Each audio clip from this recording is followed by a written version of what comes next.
Recordemos que el screening es un filtro o pantallazo o cribado y el diagnóstico apunta mucho más a la identificación concreta de qué es lo que está pasando y por eso usamos la imagen del microscopio.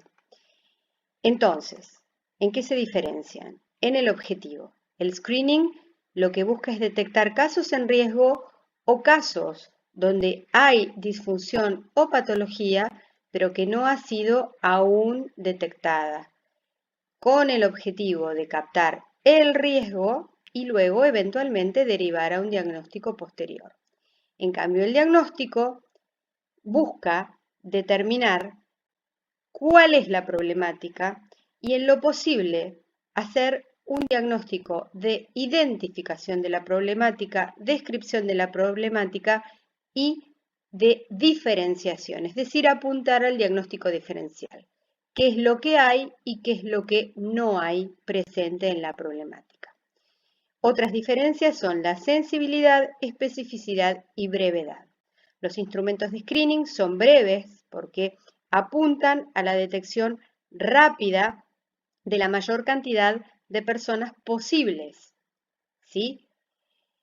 Son poco específicos porque no nos interesa saber qué pasa, sino si hay riesgo o no de alguna disfuncionalidad.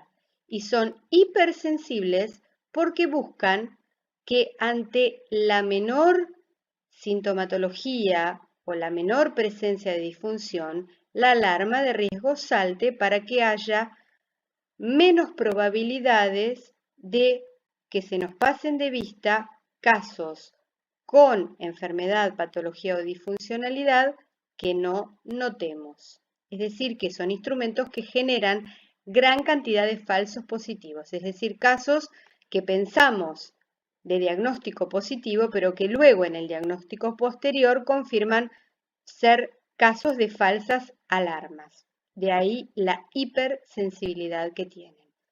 Alta sensibilidad, baja especificidad y brevedad.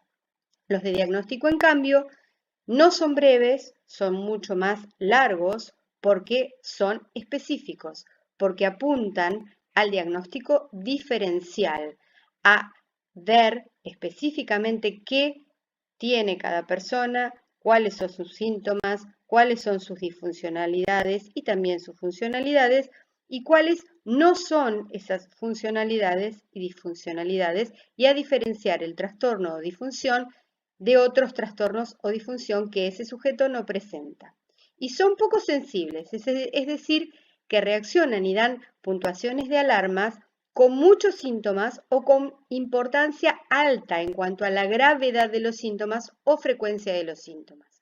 No son hipersensibles porque buscan detectar regularidades y especificidades en los diagnósticos.